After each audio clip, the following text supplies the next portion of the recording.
नमस्कार, मी मृणाल तुमचं सर्वांचं आपल्या यूट्यूब चॅनलमध्ये खूप खूप मनापासून स्वागत करत आहे.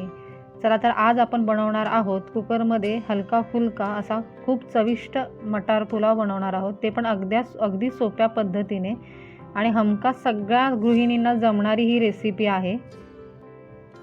बघा आपला चविष्ट असा मटार पुलाव रेडी आहे. आणि बघा किती मोकळा झालेला आहे आपला मटार पुलाव. पूर्ण घरभर असा सुगंध आपल्या मटार पुलावचा हा दरवळतोय. तर तुम्ही ही घरी रेसिपी नक्की ट्राय करा आणि मला कमेंट सेक्शनमध्ये जाऊन कमेंट करून मला नक्की सांगा की तुमचाही मटार पुलाव कसा झाला.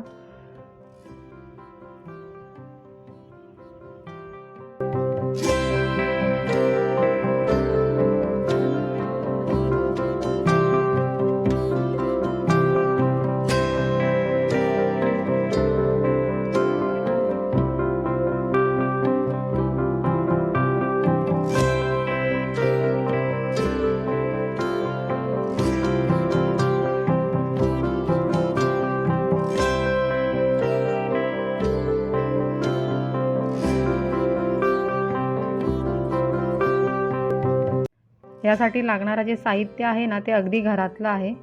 चला तर आपण साहित्य बघूयात. एक मोठी वाटी आपण बासमती तांदूळ घेणार आहोत.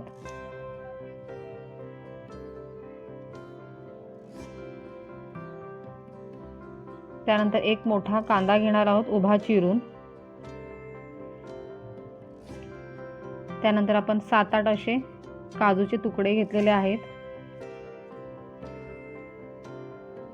बघा ही तिखट मिरची आहे तर हे आपण 3 घेणार आहोत.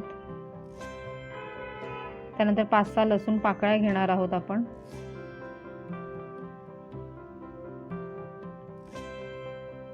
आणि एक आल्याचा तुकडा घेणार आहोत. नंतर कोथिंबीर आणि बघा आपण एक वाटी मटार घेणार आहोत.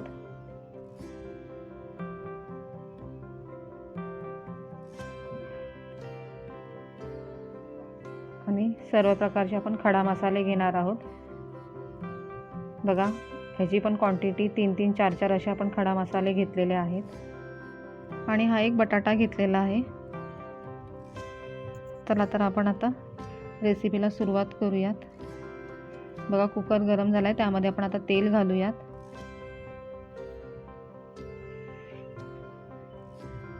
आणि त्याच्यानंतर आपण अर्धा चमचा तूप घालणार आहोत. तेल आणि हे गरम झाल्यानंतर आता आपण त्यामध्ये खडा मसाले घालणार आहोत.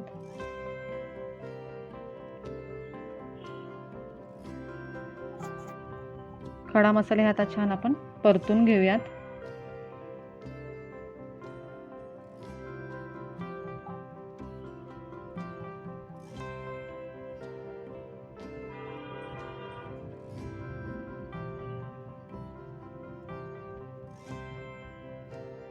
त्यानंतर आपण अर्धा चमचा जिरे घालणार आहोत. जिरेही छान आता हे तेलामध्ये चांगलं फुलू द्यायचं.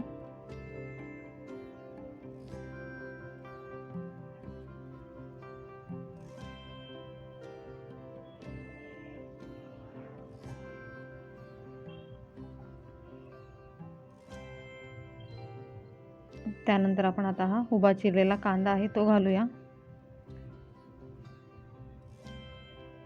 कांदा छान परतून घेऊया आपण आता.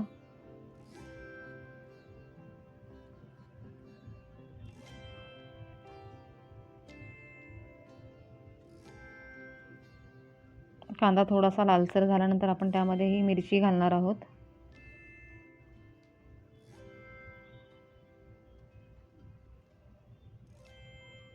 त्याच्यानंतर आलं लसूणची ही जी पेस्ट आहे ना ती थोडी जाडसर करायची आणि ती त्यामध्ये घालणार आहोत आपण.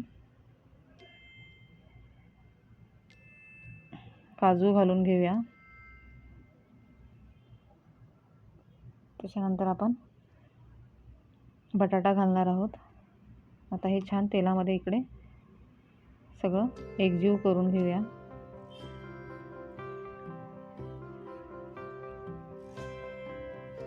आता आपण एक वाटी पूर्ण मटार घालणार आहोत त्यामध्ये.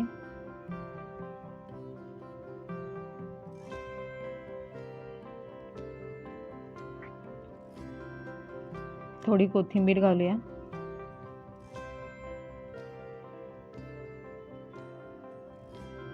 आता हे सगळं एकत्र करून घेऊयात. आता चवीप्रमाणे मीठ घालूया त्यामध्ये.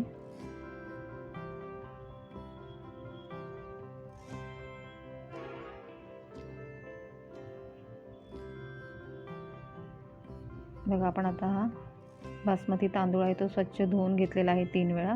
तो आता त्यामध्ये आपण घालणार आहोत. आता हे आपण एकत्र करून घेऊयात.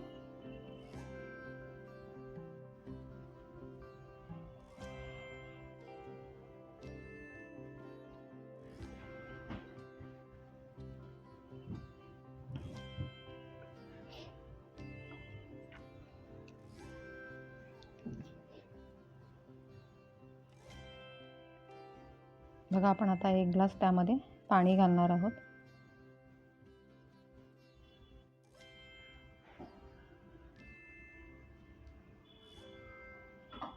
आणि चवीप्रमाणे मीठ घालून घेऊया आणि झाकण लावून आता आपण 2 शिटी करून घेऊयात. तर हा मटार पुलाव तुम्ही कोशिंबीर किंवा रायत्यासोबत खाऊ शकता. तर अशाच नवनवीन रेसिपी पाहण्यासाठी आपल्या यूट्यूब चॅनलला सबस्क्राईब करा, लाईक करा, शेअर करा आणि कमेंट सेक्शनमध्ये जाऊन कमेंट्स पण करा. चला तर मंडळी, बाय, धन्यवाद.